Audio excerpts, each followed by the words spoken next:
Hey everyone, you are listening to another episode of the All Things Private Practice podcast. I'm your host, Patrick.Casale, joined today by my friend and colleague, Dr. Amber Lyda. She moderates the online therapist group that is really well known and reputable and really helpful to help people start their online therapy practices. And Amber, I'm really happy to have you on. I know we have been trying to make this happen for almost a year. We sure have. I just have to drop that because I'm excited to see your face. So Amber and I are going to talk about the evolution of being a small business owner and entrepreneur. And there is a lot of emotion tied up in the entrepreneurial process, especially when it comes to imposter syndrome, self-doubt, perfectionism, insecurity, comparison mindset. Like, we can run the gamut with that, and we talk about that stuff a lot. So Amber, tell me a little bit about why this topic feels big for you or important to talk about. Well, I'm having the recency effect because I was listening to your podcast this morning and listening to Latasha Carter. Holy moly. If you guys have not listened to that episode, it's so freaking good. And she just had me thinking about, I always envisioned myself as a therapist. I thought I was going to be working in academia and doing maybe a private practice on the side, but even that felt intimidating because, like, who am I to run a business? I don't know. I don't know if I can do that. Maybe I'll join a group practice. And then to eventually own my own private practice and then eventually own a whole separate company just is a bizarre turn of events that I wouldn't have expected. And then I was listening to Latasha and thinking about I said this to you in a text, it probably sounded really weird. She reminds me so much of my dad because he, and I'm not going to share his backstory because that's his to share, but the super summary came from an impoverished background, had a child very early in life, and he freaking made it. He started his own business, grew it with my uncle, and I never realized how much of an influence that was having on me until really this year, running my own business. And here's what's really calling it to mind. So I coach folks who are building a practice, trying to market to private pay, or building a side hustle. And a lot of the folks in the side hustle stage of things are like, I took so-and-so's course. I did the Amy Porterfield thing or whatever. I followed all the steps and I'm not having success. And what the heck?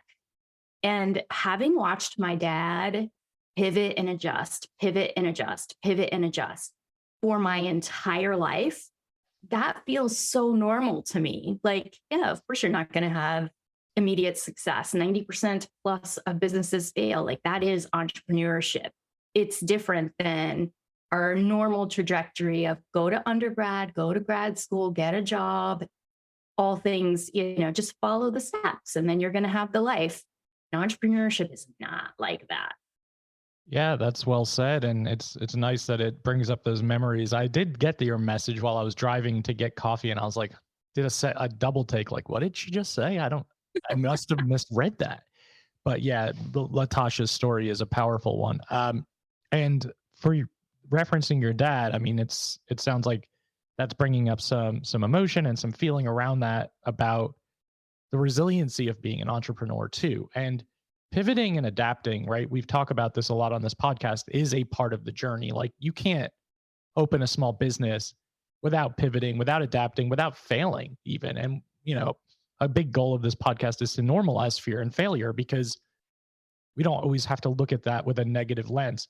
But the reality, like you said, is when I went to school and got my master's and became a therapist and got my license and I was excited, and I figured the journey stops there. Like, I get a job at an agency and that's it. Like, that's all I know to be true. And very quickly realizing, like, my ADHD was never going to allow me to have a job at an agency long term. Like, being in one place, one setting, doing the same thing every day, that's fucking torturous. So I just felt like this is not the end. But I did think private practice was the end.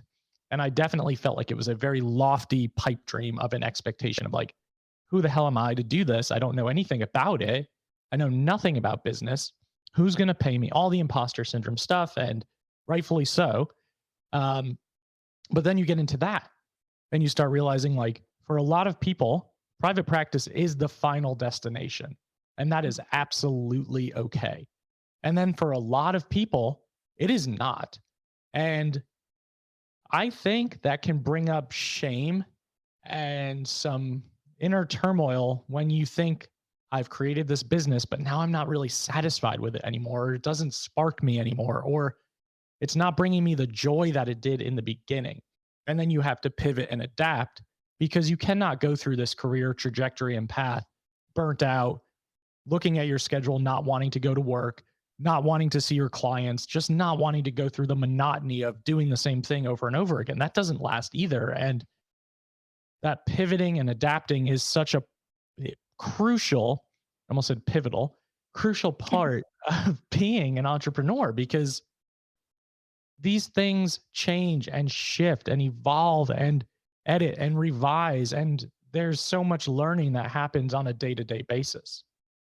Absolutely. When I think back to when I went into private practice, I can't even believe I had the courage to do that. But when I went into private practice, I knew that I wanted to have some sort of side hustle, and I really wanted it to become my primary hustle, so that therapy was like icing on the cake as opposed to needing to pay my bills.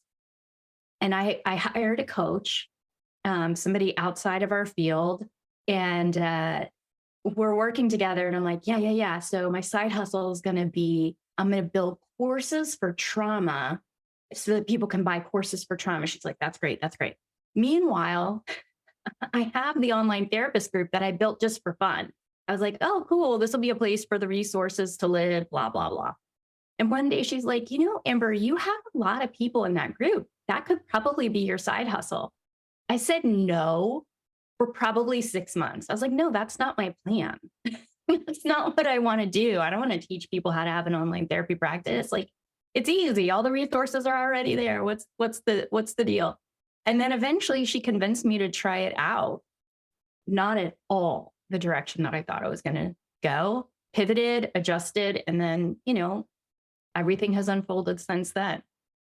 Yeah, that's a really wonderful testimonial of how this can unfold, especially because we so often can't see the forest for the trees, so to speak, when we're starting out, because we don't know what we don't know, and we also don't know how applicable our skill sets are in different arenas. So you oftentimes hear therapists say, like, I can only be a clinician, I can only sit in front of clients one on one, like that's all my degree allows me to do.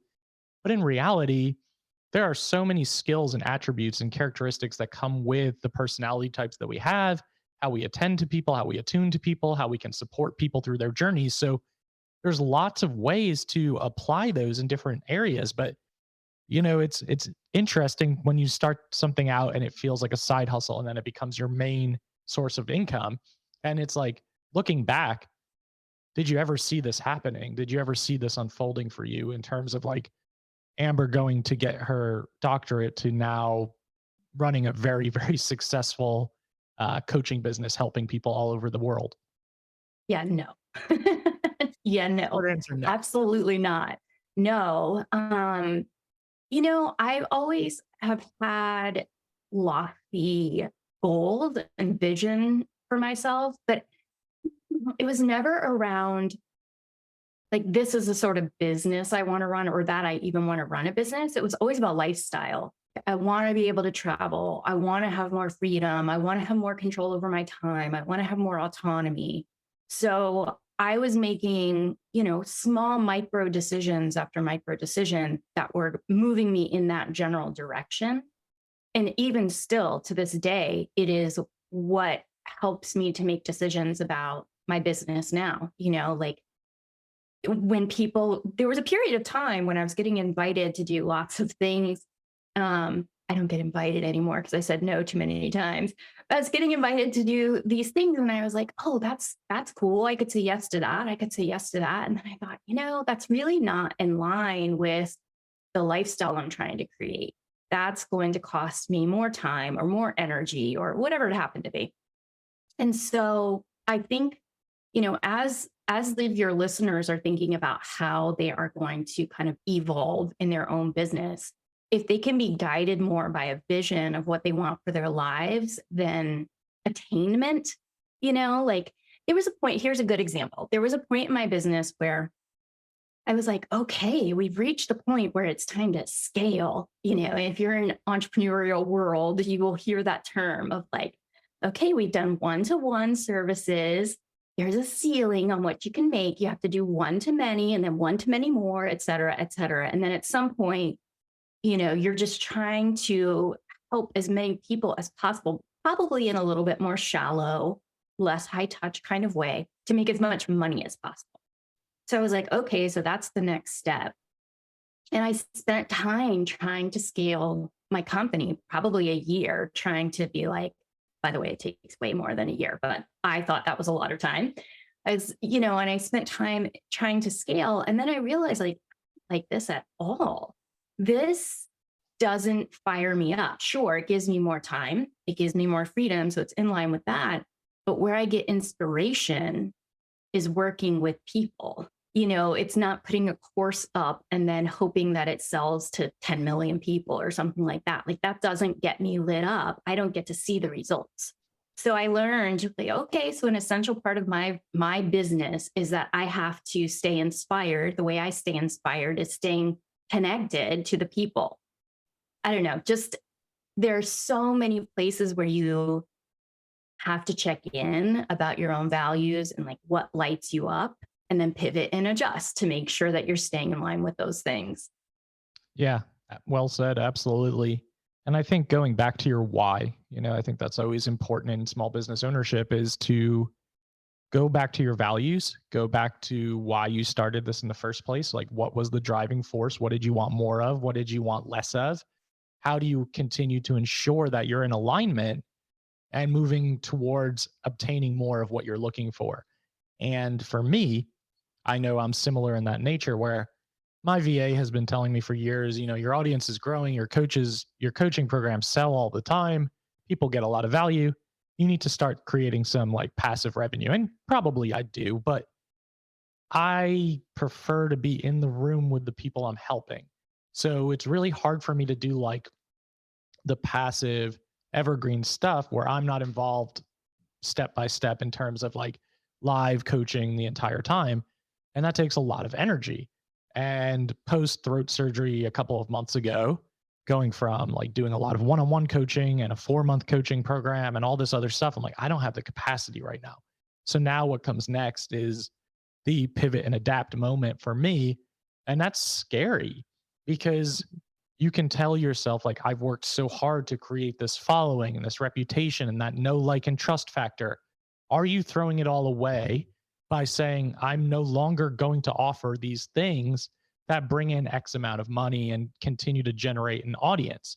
But I don't have the ability or the energy or the capacity anymore. And that may change, and hopefully it does down the road. But paying attention to that is the next chapter of my entrepreneur journey. And what I've realized for me is my passion right now is in retreat hosting and planning and traveling. So I have to conserve as much energy as I can because there's a lot of behind the scenes, there's a lot of planning, there's a lot of logistics.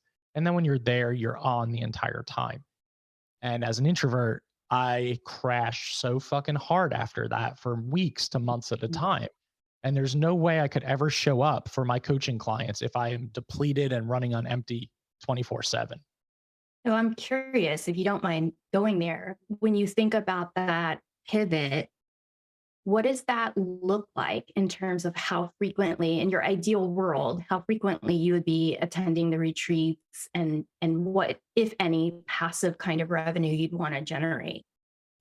Yeah, it's a good question. I've felt stuck for the last 6 or so months of like what comes next, waiting for that like creative burst to hit me that so often does when I'm like, all right, where I'm kind of bored with this, or this is plateaued, or we've reached the capacity for this.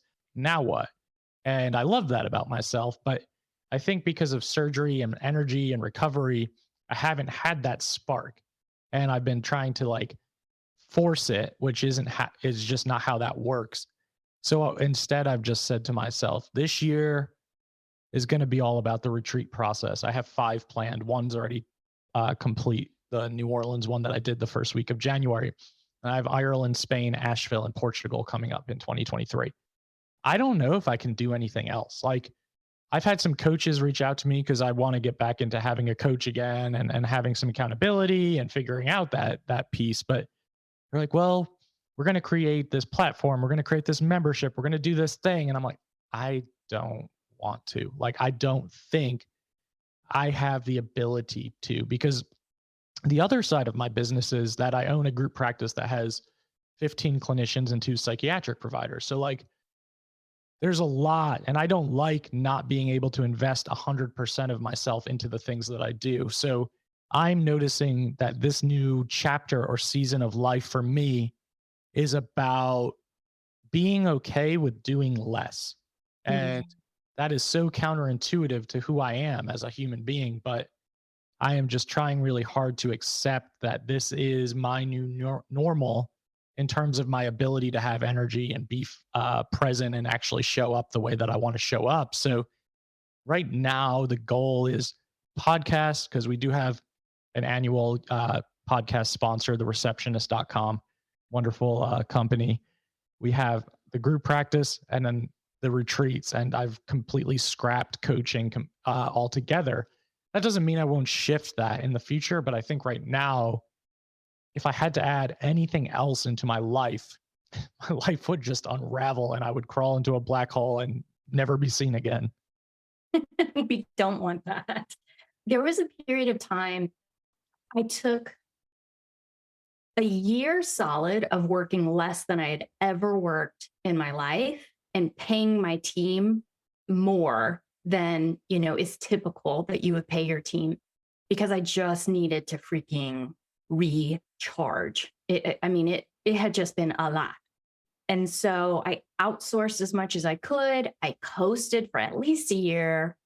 And then I sort of coasted, sort of worked for another year, just doing kind of like what had to be done in the business to keep it running, but not at all moving towards growth, certainly not moving towards scale.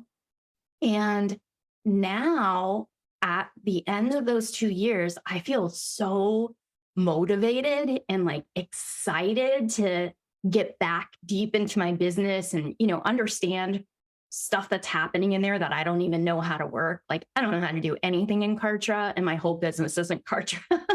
Like, I'm like excited again to get back into knowing some of the nitty gritty. And that feels super cool. Like, I know this year is going to be a busy year because of the way that I want to like reattach to parts of my business, but it feels exciting and energizing. And it would not have 2 years ago. I would have been like kicking and screaming and whining about having to figure anything out in Kartra, for example. Yeah, absolutely. And I think it's important to pay attention to that, to all of you listening who are thinking about side hustles, or thinking about creating separate businesses or other revenue streams, to pay attention to your energy, pay attention to the things where you feel resistance or you feel energized and passion around, and pursue the things that you have energy and passion for. And like Amber said, your team that you have on staff and that you're paying, and to have to have all that support is crucial. And I think that right now for me, I have the propensity to burn myself out year after year, because I'll just overdo it. I'll do too much. My VA will wake up. She's in Pacific time zone, and we'll be like, "Are you serious? Like, you created this whole thing this morning, and now we're supposed to like run with it?"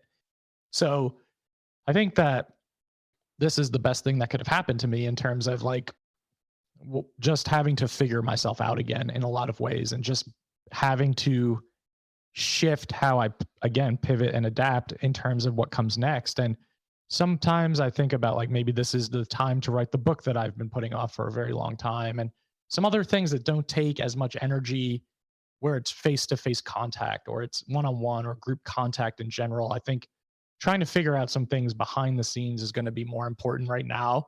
And that'll shift as I recover. And then who the hell knows what will happen next. But, you know, the thing about retreat planning and where this has taken me is that 2024 is already accounted for. And like, when you start thinking that way, it's like, it can feel like the walls are closing in somewhat because it's good. It's great. Travel the world, have these wonderful experiences, like do all the things that people dream of doing. And I feel unbelievably grateful for that. However, it's like, all right, we're going to get through these retreats this year. And then in 2024, I'm going to have Ireland, southern Spain, Italy, and Greece. And like by the time you're starting to think of 2024, then you can already start thinking about what comes in after that. So really important to sometimes, yeah, exactly. Amber's getting antsy. Um, My commitment of phobicness is like, yeah. so like, it's just one of those things where I have to pay more attention to the long-term vision than the short-term vision. And before working in the business, creating every day, that was much more important. And right now, it's kind of like, okay, enjoy the fruits of your labor of growing this audience in 2 years and creating all this stuff in 2 years. Now you kind of get to coast a little bit because of how much effort and energy you put into it, and possibly also added to your burnout at this point in time. I love how your version of coasting is running a group practice, having a podcast, and running retreats. That's hilarious. It's a problem. But I just don't know what I would be doing if I wasn't doing those things. That's probably the scariest thing on earth for me, is to think about like, if this all came crumbling down today, which I have that feeling and fear all the fucking time. Could you ever go back and work for someone? And the answer is absolutely not. So there is this pressure, right? To say like, you have to figure it out and you have to keep going when you are the face of your business. Yeah, you were saying something earlier that I hope your audience really heard, because my translation was, make sure you're really attuned to yourself and follow the flow of that. Because I see people who, oh, my mind just went in like 30 places. If you are following the flow of what lights you up and what your values are, you will land in a good place. I have said repeatedly to my husband, like, all right, so if something happens and this business can't be anymore, if we had to go back to normal life, we could. But I know about myself that I love to teach. And I know that I do not mind consuming a ton of information so I can like put an Amber spin on it and teach it. And if I decided like, all right, this isn't working, I literally would get on YouTube and teach people how to fix toilets if that's what I needed to do. Like, I don't care. I like to teach. I like learning. It'll work fine. So I think a little piece of advice here for listeners: when I see people, and I coach a lot of folks who are in their entrepreneurial journey somewhere, and the difference between those who have easy success and those who are like on the struggle bus for a while seems to be that when they're following their passion, things happen.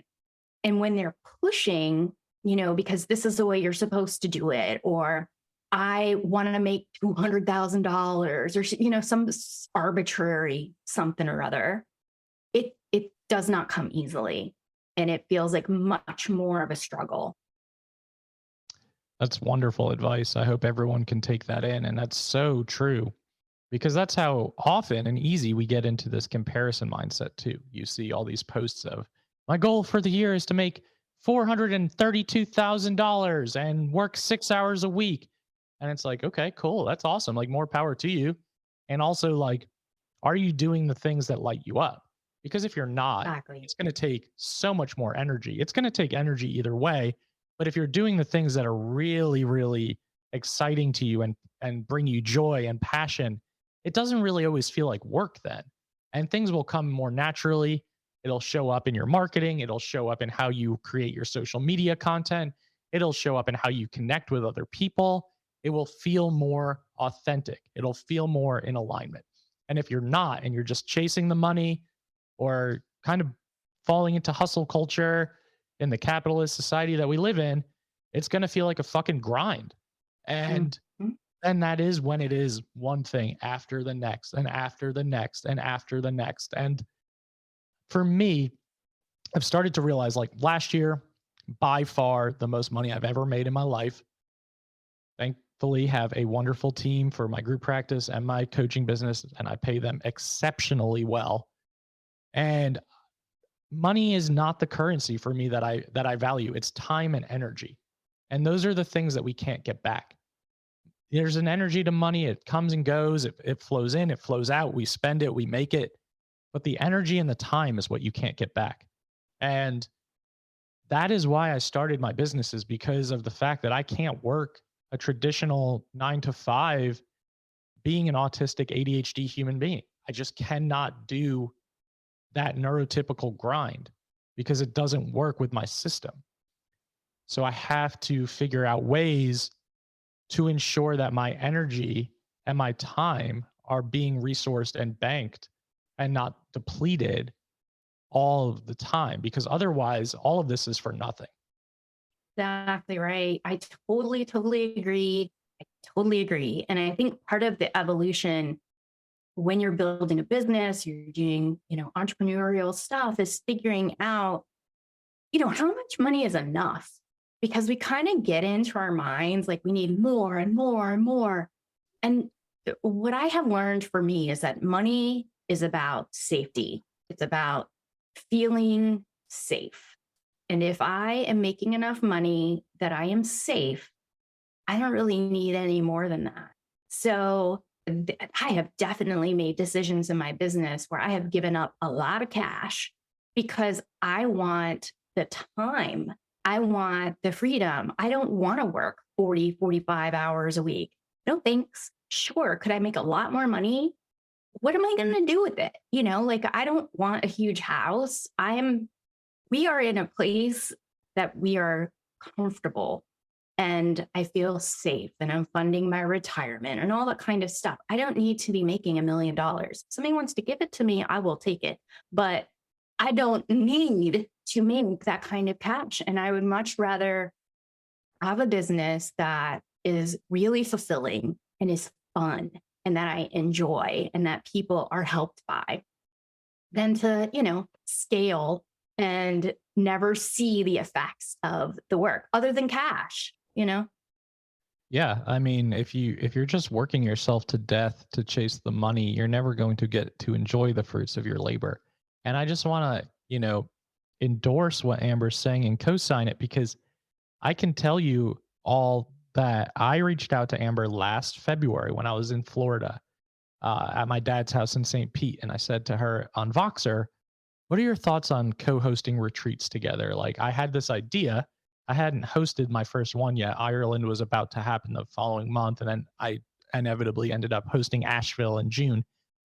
And she was like, "No, like, I don't think it's for me." Like, I figured we would hit it off. It would be a good partnership. We have different audiences, but she was staying true to her values of like, that sounds like a lot of fucking work that I don't want to do. And I really respect when people are able to name that for themselves, because so often it's really easy to chase the shiny object of like, ooh, that sounds exciting.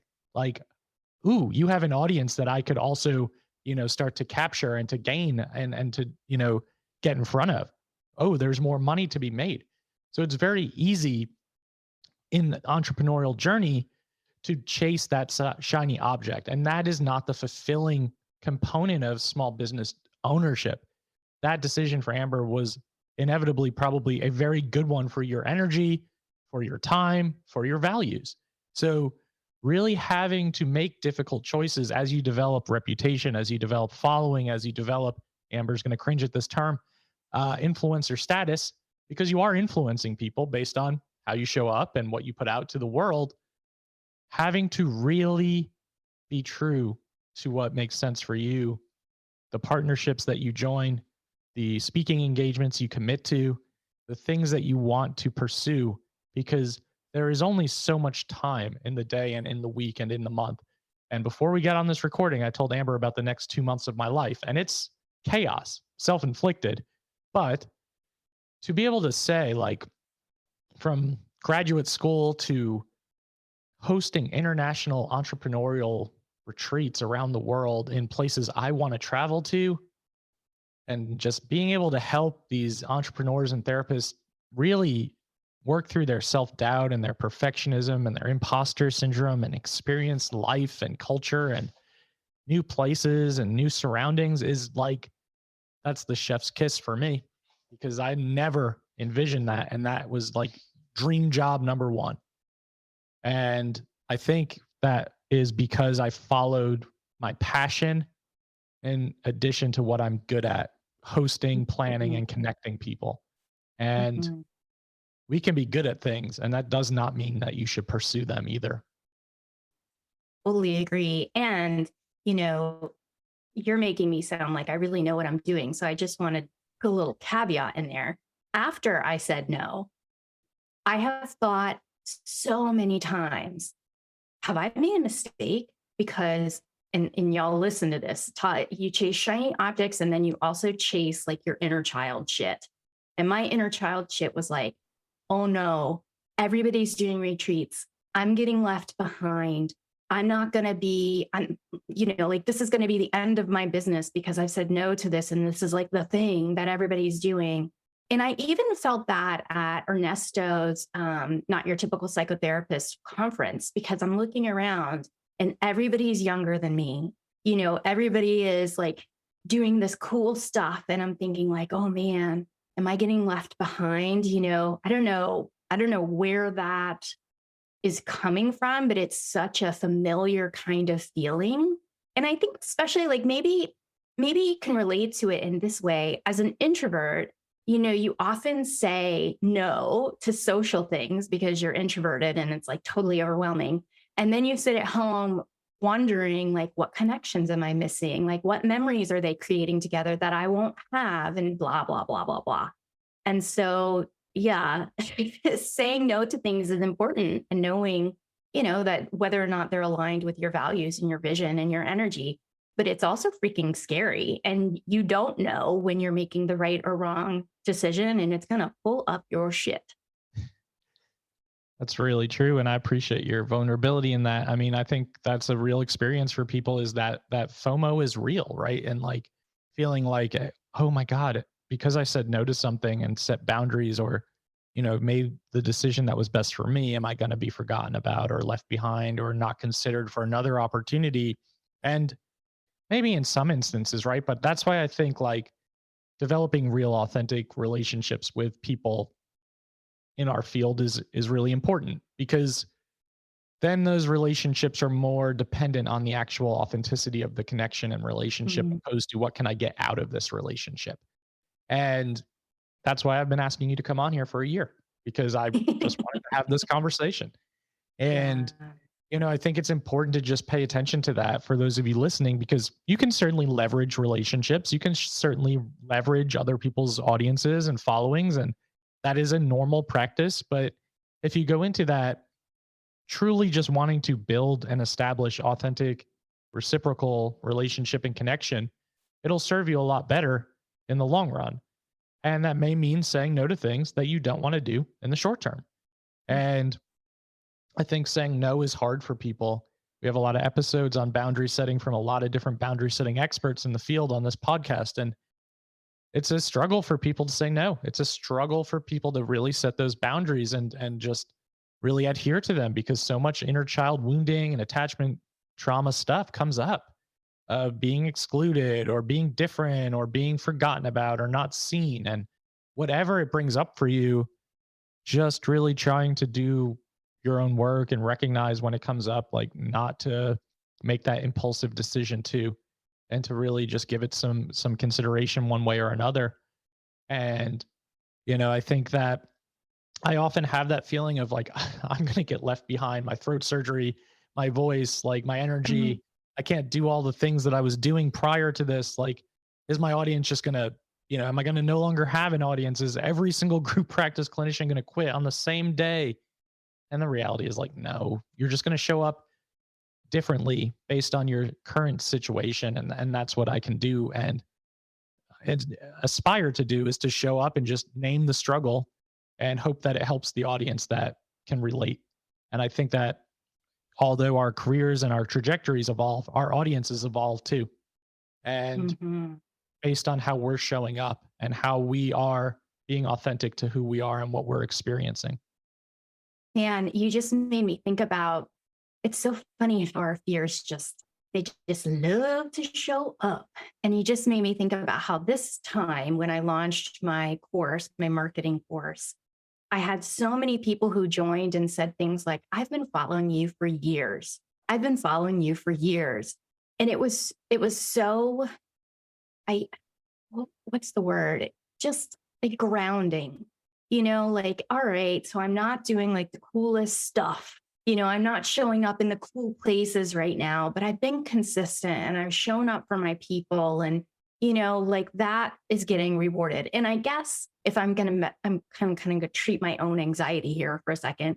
If I worry that like, oh, I've become irrelevant at some point, like nobody knows that I even have a course to buy, well, then what would we do, Amber? We would adapt and we would pivot. Like that's that's if you have that skill, then everything else is going to fall into place. If you can just adapt and then pivot, adapt and then pivot. I love that. It's a good way to bring it back to full circle moment right here. And that's true for everyone listening. If everything crumbled around me for whatever irrational reason that my brain likes to create, I have created a successful private practice before. I have created a successful group practice, successful coaching program, successful podcast, successful retreat business. So, like, you got to use that evidence, right, to combat the irrational parts and the insecure parts when they're really ramping up, the imposter syndrome parts where they're like irrelevant, fraudulent, not good enough, not competent enough, not cool enough, whatever that voice is saying, using the evidence and almost some REBT stuff. But in reality, like pivoting and adapting, that's what this is all about. I'm sure my VA is going to use that damn phrase in the title of this episode since we've said it 38 times. But in reality, it's true. That was a really good point that you just made. And just remembering that when that anxiety ramps up, when that self-talk and that criticism comes up and that imposter syndrome or that comparison trap of like, I'm going to figure it out, and really trusting yourself and your instincts and your abilities and knowing that you've figured it out before and you're going to continue to figure it out as you go. Long gone are the days of our parents working in union jobs in like factories or warehouses or for the cities and staying there for 40 plus years of our lives. That's not our generation. And we're going to continue to create and grow and evolve and pivot and adapt. So I I have really, to really tell you admire this. So the way that I coped with anxiety, I was born with anxiety and my parents had anxiety. And so it was just anxiety all over the place, and lived in a pretty dangerous neighborhood in the beginning of my life. Anxiety all over. And one of the ways that I dealt with it, and my dad taught me this, he was like, well, let's just think of the worst case scenario and then figure our way out of it. Back to Latasha, be practical. Like, what's the solution? What are we going to do? And so, no lie, just yesterday, driving home with my husband, I said, sometimes I think about like if everything crashed and I had to survive on my own, like I didn't have you, I didn't have the business, what would I do? And I was like, I bet you I could drive a semi and then you can sleep in the semi. So you would have your housing totally covered and they make a good living. And so I would be able to like start rebuilding. And then phase two, in case that doesn't work, I'm going to rent a storage unit. And if I have enough cash, the kind with AC, and I can just sneaky live in that until I get back on my feet. life lessons from Amber Lyda. Yep. Just in case you need a worst case scenario, y'all, I got you covered. You could start a course about worst case scenario planning. So look for that coming out soon if you follow Amber's newsletter. Yeah, no, that is a good point. There's always a creative adaptation, I think, for those who choose the entrepreneurial journey, and probably because so many of our brains are just wired differently and developed differently. So really trusting yourself, trusting who you are, trusting your why, going back to your values, adapt and pivot. Amber, I've really enjoyed this conversation, and I'm glad that we've connected and become friends and just stay in touch. And I'm happy that we made this work. Me too. And thank you so much for your understanding and patience over the last year of trying to make this work. That's all right. I never took it personally and never will. But please tell the audience where they can find more of what you're offering, and we will include that in the show notes for everybody as well. The best places to find me are my website, which is really creatively named amberlyda.com. Or you can find me in the online therapist group on Facebook. And I teach people how to build online therapy practices, how to market to private pay clients across state lines, even, and how to begin to create space for a side hustle. Love it. So again, all of Amber's information will be in the show notes. To everyone listening to the All Things Private Practice podcast, new episodes out every single Sunday on all major platforms. Like, download, subscribe, and share. Doubt yourself, do it anyway. We'll see you next week. Thanks, Amber. Love it.